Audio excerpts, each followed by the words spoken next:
All right, so my job really is to kind of get us going. So you're going to hear from a lot of very interesting people who have a lot of ideas, and I'm sure you guys are filled with them too. Just trying to think of how to set us up.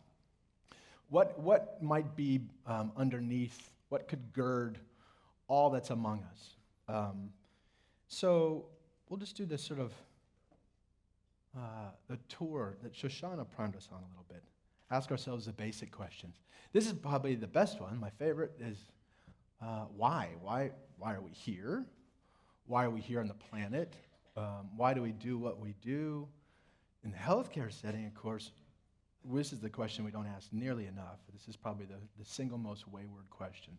We do interventions, we do things just because we can, or we make assumptions or whatever it is, but we don't stop and ask why. And for my money, if we just, that one alone could do a heck of a lot of good.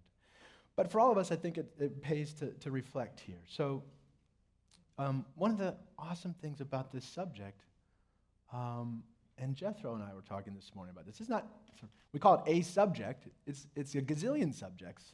It's all subjects, in a way. So you can approach it from multiple angles, right? So there's the personal imperative. Well, I'm immortal, I suffer, I love, hopefully I am loved. So I've got my own life to live, in a way. And there's something about ending well. I've seen it, you can see it in hospice settings, you can see it in hospitals too, where a life that could be so hard and so unlucky. It's amazing how much can go wrong in a life. And if somehow the end comes together well, it's as though it makes sense of an otherwise miserable life. I've seen folks who just had the final days and weeks that finally felt good, where they finally felt seen and whole. And it's like it made the whole life worth it. After years and years of being misunderstood or unseen or alone. So, anyway, there's certainly a personal imperative for all of us. We're all invested in this subject, professionally and personally. And I don't know how many things you can say that about, right? So, social imperative, we are social critters, right? We're animals. And we need each other. I'll talk a little bit more about that in a bit, but there's certainly a social reason to do what we're doing, because we care about others.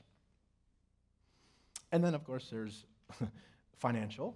I mean, this is what I love, you could be the most bean countery of the bean counters, and be in this room and care about this subject. And what's so fascinating is more and more, any of these imperatives start heading you in a similar direction. So there's access point for everybody. Ethical for sure, practical for sure, policy and politics for sure as well, and on and on. So I name a few here, but also to kind of get your minds going about why are you here? What's your imperative? What's driving you? So this slide from the California Healthcare Foundation, thank you very much. I think it's 2011. This one's, you don't need to spend a lot of time on the content of it. It's just to point out, if we're serious about patient-centered care or human-centered care, instead of the normal disease-centered care, well, what do people care about? And here's some data for us. The thing to notice is how few of these things have anything to do with medicine. So medicine's huge and beautiful, and I will be very critical of medicine, but I also love medicine. I'm alive because of medicine. I have a job because of medicine, et cetera. There's much to love in this healthcare system, mostly the people. But it has its limitations, and I think that's part of the reckoning that we're all here for. And that's okay, because this subject is way bigger than medicine. Medicine doesn't have to have all the answers. That's perfectly fine. I think we overladen our system. Expect too much out of it, really, sometimes. So that's one point. Then I also want to point out this word burden comes up a couple times there. Financial burden, decision-making burden. So this one's a big one for me. I see it since the aid and dying legislation came online here in California. This is a refrain that we'll often hear clinically when folks are approaching us to help hasten their death. You'll often hear these words, I don't want to be a burden. And I have to say, as a patient, I have understood this very well personally. I know I have my own experience with this. And it took a long time for me to kind of figure it out for myself and with my friends. But part of what got figured out was I felt really, you feel so bad for just being on the receiving end all the time as a patient or as a dependent. The truth of the matter is, and we all probably know this in this room, we give love, we care, not for a tit for tat. It's not, I know, 10 years out, I finally talked to my friends about this. I felt like I'd stolen their college experience. And they just smacked me. They said, "You idiot, like we weren't kind to you, we didn't help because you would then owe us, or it wasn't to incur a debt, and we weren't trying to prove anything. We gained too. We learned too. We grew thanks to this experience." It was so beautiful. And anyone who works in the hospice field, and it's very poignant at a place like Zen Hospice Project, where it's very explicitly that there's a giving and receiving reciprocity. There's a loop. It's not a linear one or the other. So that's one point about this being a burden. But I also hear this as an indictment of society, personally. I think it makes me very sad that any of us would be made to feel a burden for things beyond our control. And I must say, maybe I'll pause there for a second. As we refashion this future together, I would question, do we need an enemy? In healthcare, we go to war a lot, and there's a rationale to that, and it can feel right sometimes. But there's a lot of fallout from going to war. So I guess one challenge I'd put out to you guys, do we need an enemy? Suffering itself, we gain from suffering. I wouldn't wish a lack of suffering on my worst enemy. It's like there's no way to learn. So I guess for me, I would name if I have to have an enemy, I would suppose it's shame. To be made to feel ashamed for things we can't control is just mean. And we do it to each other a lot. We send all sorts of aberrant signals. And those of us in the disabled community know this one. But the truth is, in a normal life, there are asymmetries. There are times where we need more than we can give.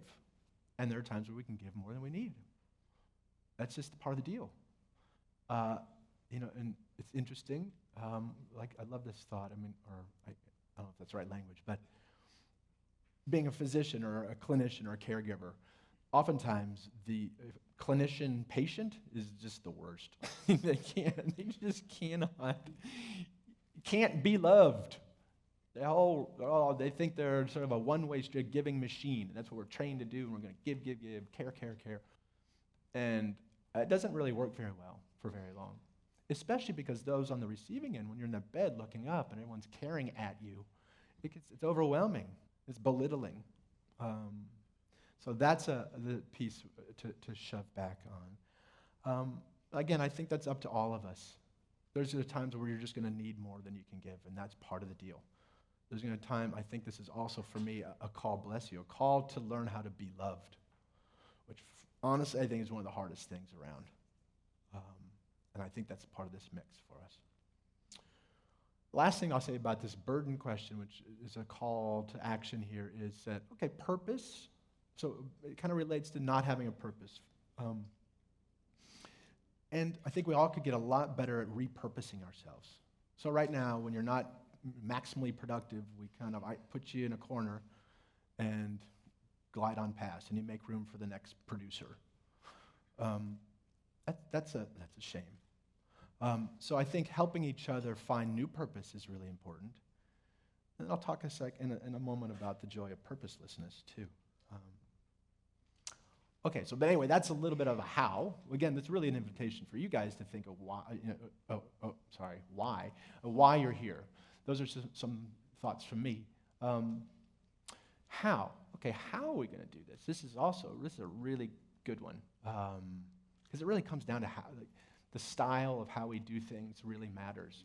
Because in the end, if we're not going to change the fact that we die, which I don't see us doing anytime soon, and I'm not sure we'd want to, it's all about how you get there. and how we function, which is also an invitation to style and to do it your own way. I would say, for me, this also brings up the idea of an ethos. So I think one thing that maybe we could all, is we're a part of some movement together. And by the way, I want to harp on a word Shoshana said. We are activists. Do you guys know that? Do you feel that? Awesome. I think it's a really great thing to call out because there's a power in it, there's a drive in it, and it's also, at least for me, helps me at the end of a day where I don't feel like or maybe I feel like I go a couple steps backwards, that I realize that we're doing hard work. So, amen to that. I'm really proud to be part of this activism with you guys. Okay, back to this. So, this ethos, it's an ethos of activism, but that means change is in the mix. I mean, we're here in a way because we're trying to change something. There's a supposition that the way we've been dying isn't so hot, or it could be so much better. And even truer still, the way we live until we die could be better. One thing to call out in this sort of ethos sphere from where I sit would be, and I've kind of highlighted it a little bit already, which is, I wish someone had taught me at a younger age that independence is a myth. Have you ever known anyone who's independent, who needs no one? Has there ever been such a person? I don't think so. Again, that poor soul. It would be so isolating. But we use this, especially in the States, we throw this word around like it's obviously the goal is to be independent. Well, it changes when it becomes clear that that's not possible. So one thing we have to get comfortable with is sort of thinking along spectrums. So there's a spectrum of totally dependent to totally independent, and we're all somewhere in the mix. And that's something really important to call out because of this ethos of working together, we're working on ourselves. And that there should be no shame in being somewhat dependent, unless you want to make everyone in the world feel ashamed. So this one's a really key one for me to call out. And it was one a lesson I was very glad to learn. All right, so back to sort of an ethos. Well, we can draw from medicine. Medicine has a bioethics kind of worldview, which I'll just throw out here. A lot of you guys know it, but it doesn't have to be this. It's just somewhere to start. But these are the 4 pillars of bioethics that are held in tension. We'll just run through them real quick. So one is that we've all heard of, is do no harm. Sounds reasonable. Try not to hurt each other. That sounds good. And of course, we can do better than just not hurt each other. We can actually do well by each other. That's where I think, we've been decent-ish on the do no harm. At least we talk a good game around that. And I think really healthcare tries to not hurt people. But we haven't done so well at leaning forward into the positive side of the whole deal, where we can make life better and we can do well by each other. That's a beautiful notion, underappreciated. Then there's a third pillar that a lot of us know about, which is autonomy. Again, autonomy sort of implies independence, implies what I'm saying doesn't exist. So this would be a sort of a idealized status that's, again, in tension. And in medicine, we swung wildly from paternalism to autonomy. And now sometimes I'll meet young doctors who will gladly just walk you off the side of a bridge if that's what you ask them to do. Because, well, my patient wanted it, So there's a problem with it. It's, again, because there is no independence, that we as providers are also part of the decision-making process. And Rachel Naomi Remen and Alex Smith and others have called for, yes, person-centrism, yes, human-centrism, but perhaps the nut is really relationship-centered care, which I kind of like that thought. So autonomy, there's still something to it. I'm all for relative independence. And then finally, this is the most ignored of the 4 medical bioethics pillars, justice. Because that smells like rationing, and we don't like that, so we just never touch it. We don't really look at this justice piece. So for my money, I would say I like this setup. And again, these are meant to be held in tension in any one situation, and I think it's a very useful framework. We can build on it or dispatch with it, whatever you want to do, but it's here for us. And for my money, I would love us to lean into the beneficence and the justice pieces. Okay, so what? All right, why, how, what are we going to do? Well, I mean, it really is wide open. It is so, this is where these problems become really great opportunities. The good news is we've been sort of so closeted on this subject that it's so underdeveloped in a contemporary way. This means we got a wide playing field. And thanks to our demographic shifts, the need for the things that we care about is just only going to balloon and balloon and balloon. So it's kind of thrilling, really. I mean, and again, I think we can delight in this low bar, frankly. It's kind of funny. Like in palliative care, sometimes I love this. It really is true. You will get treated sometimes in the hospital from as a palliative care clinician. You guys know this, like a Christ figure for introducing yourself. Or for actually taking a chair at the bedside. That is like a most amazing thing that's ever happened. It's stunning. And frankly, meanwhile, I'll take it. That's great. If you guys want to love me because I sat down, that's cool. Yeah. But this is where we get to unchain ourselves and our imagination. Can't change so much of what we have to deal with. We can change how we see it, what we do with it, how we play with it, etc.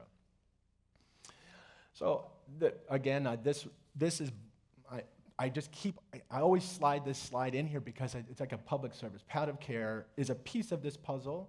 It doesn't have, it's from where I'm coming from. It's where I am coming from where I'm coming, sorry. So I throw it up here because I also think it's a great mission statement. This is the Centers for Medicare and Medicaid Services, how they would define palliative care. I just want to point out a couple of things. Again, bear with me. I know most of you, or if all of you know this. But can you read the screen? Yeah, okay, I'll just stop for a minute.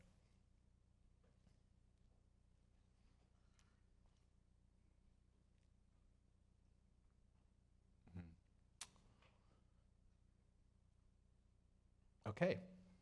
Well, there's a lot to say here, so we won't say too much. I will just want to point out how novel it is that there's a field that is totally devoted. The axis is suffering. That's usually the stuff of contemplative and religious traditions and cultural traditions, not a healthcare tradition. I think that's a wonderful idea. One of the reasons why I think it's so dang wonderful is everyone suffers, 100%, everyone. So this is a radically inclusive endeavor. And then the best part about it is suffering is totally subjective.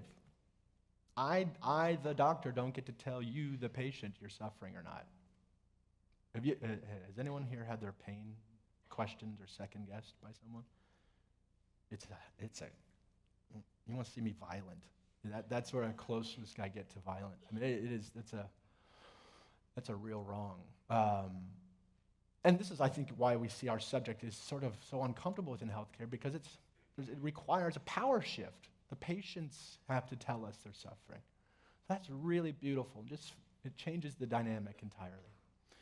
The last thing I'll say here is just to remind ourselves that palliative care there's no mention of death, there's no mention of time. You don't have to be dying anytime soon to get palliative care.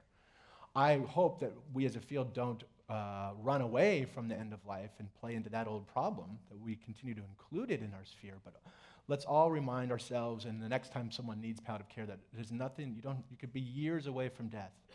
Too many people are afraid of palliative care because it implies that they must be dying soon, and so they're kept from the thing that's going to help them. The last thing I'll say is, wouldn't it be cool if you just cross out palliative care and put in the word healthcare? So I love that idea that this specialty gets to go away someday. Wouldn't it be cool if this was no longer needed to be a subspecialty of medicine? Shouldn't this be our mission statement? So we'll see. I don't know if we're going to get there, but that's the day I'm shooting for. Design in our own obsolescence. Okay, some other things to call out here as we kind of reframe and what we're doing here. Well, I would suggest that we take healing as our goal rather than curing. I think for obvious reasons to most of you, curing is great when it's possible. Problem is it's not always possible, and then we leave people, we abandon them. That's a problem. Healing, much more internally driven, always possible. You can die well. You can die whole. You can be completely messed up and be well. It's a better goal, and it also gives we, the patient, more power. This is a big one, the clock. We do acute care very well. We can run in, trauma and ER work. It's amazing. These are, as a patient, you really do kind of need to lie still and be passive, and experts come and do things to you. And you really are upending Mother Nature in these settings. There's just no two ways about it. That's why hospitals, and one of the reasons hospitals are such foreign environments, such strange environments. Acute care, I'm all for it. I'm not, in no way would the message be, let's get rid of acute care. The message here is let's ramp up the chronic care, the ability to care for each other when there's nothing curable or fixable anymore, and the ability to care for each other over time. I think our attention spans are getting, I've been watching our response to the Sonoma County and Napa County fires. I'm watching it myself. There was this beautiful blush of support, and I watch it in myself, and others, it just sort of falls away, and it's on to the next thing. This is a current example, and I see the way I'm with patients sometimes.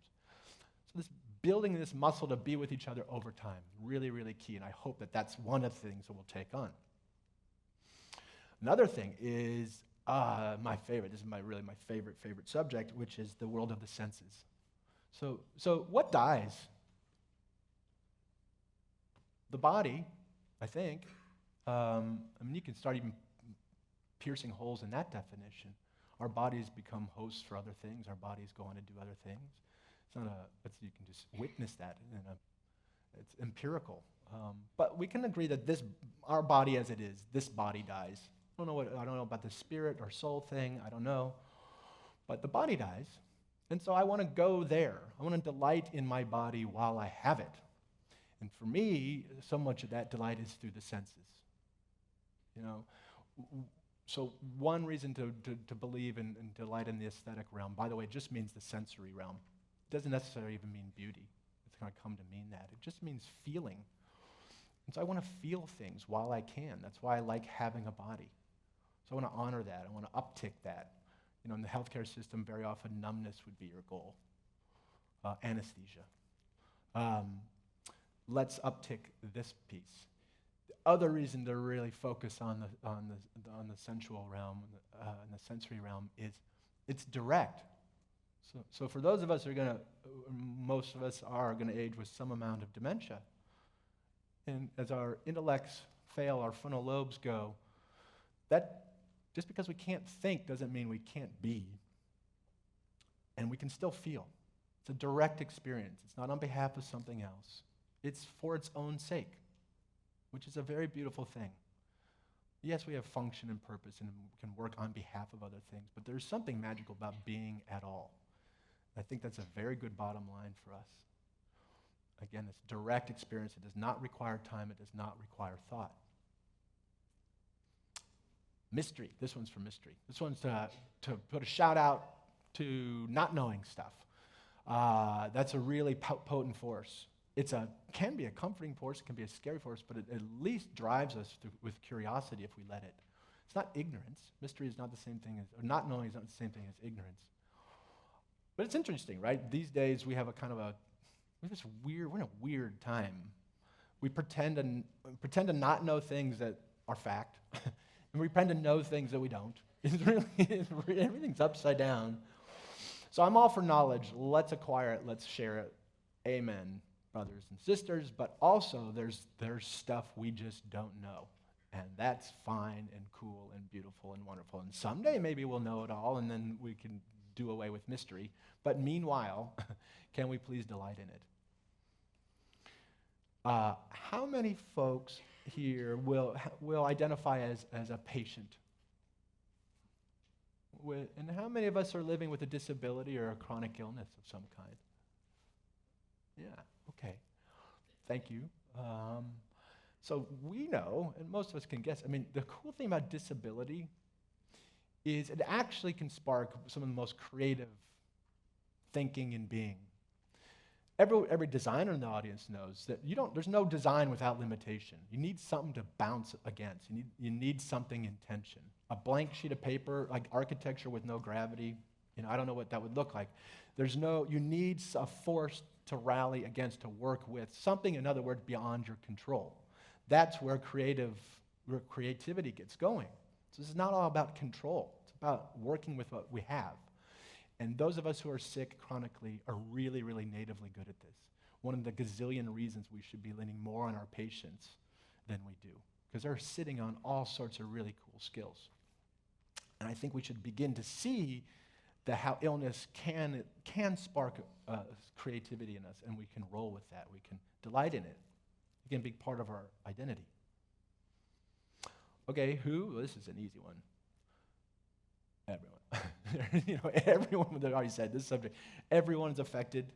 Everyone should be invited. So as we're casting this day together, and as we're casting something of a movement, let's be really careful to be sure to stay, this phrase it's fun to say, radically inclusive. I think that's really key. No one should be left out of this work. All right. Final slide, and some of you guys have seen this one, and I apologize, but I just love it. It makes a point for me, so here it is.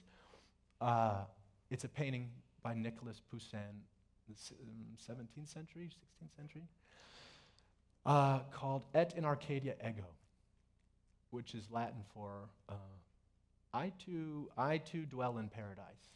I too am in paradise. And that is the inscription on this tomb. So you got these wandering happy hikers and some goddess figure in paradise. And they come across a tomb. And you can see they're looking at the inscription and looking at the goddess, trying to figure out what the heck is a sarcophagus doing in paradise. This is paradise.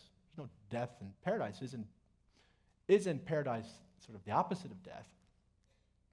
And for me, anyway, this painting makes the point. And for me, I learned this in art history class.